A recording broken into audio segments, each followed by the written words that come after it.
Hi, my name is Mauri. And I'm Marco Lahr. And our project was titled Autonomous Response Search and Rescue Vehicle. So importance. Imagine there's a hostage crisis or there's an armed robbery. The police are outside, they don't know what's going on, they don't know who are the enemy combatants, they don't know who are the civilians and where they're located. And if they try to storm the building or try to figure out this information, they could put the police officers' lives in harm's way. What we need is an expendable, autonomous vehicle that can enter and navigate a building, then identify terrorists and civilians, and use force if necessary. With this information, police officers could respond much better and do everything with less of a cost or less of a harm towards their lives. For this project, we wanted to create a prototype vehicle that could be eventually scaled up and used by first responders. To achieve this goal, we used the Scribbler robot and the Arduino Uno. The Scribbler for image processing and movement, and the Arduino Uno for the LED laser. And for our project, we wanted to navigate a maze and detect between red targets, which are enemies, and green targets, which are friends. And it would fire an LED laser at the red targets.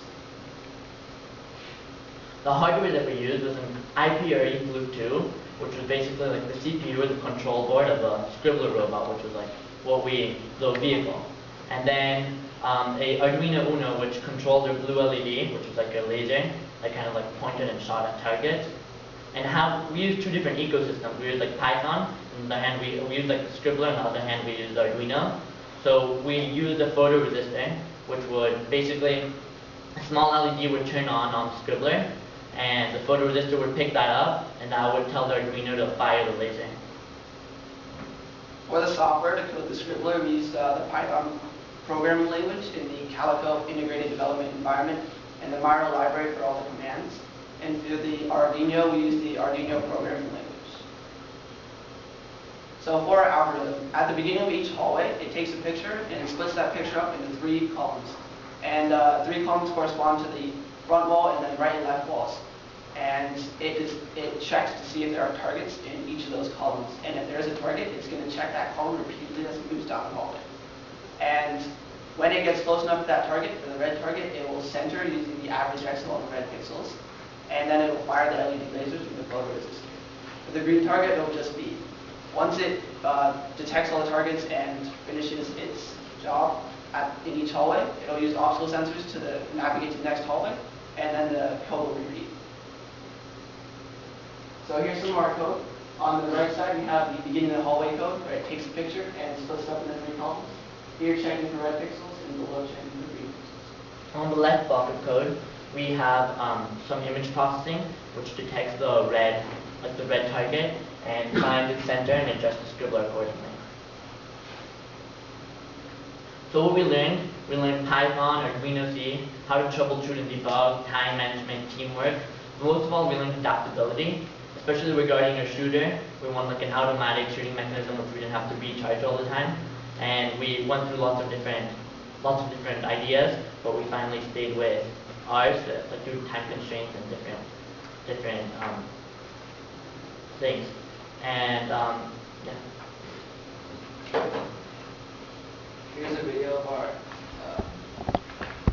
fully functional robot. So here there's going to be 2 videos, one of the robot and then one of the code, and you can see the image processing happening. And what's the robot seeing? The OBGN takes a photo and it's processing it. So here it's checking the center and the right because it's at the beginning of the hallway.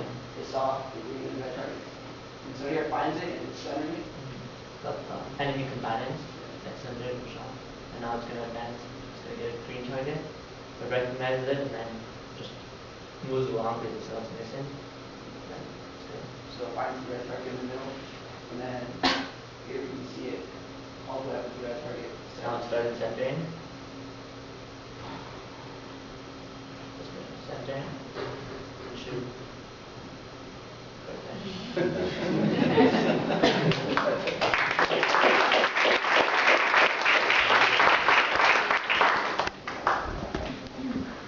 So we want to acknowledge our staff and Shirley, Miranda, and Professor, and everyone.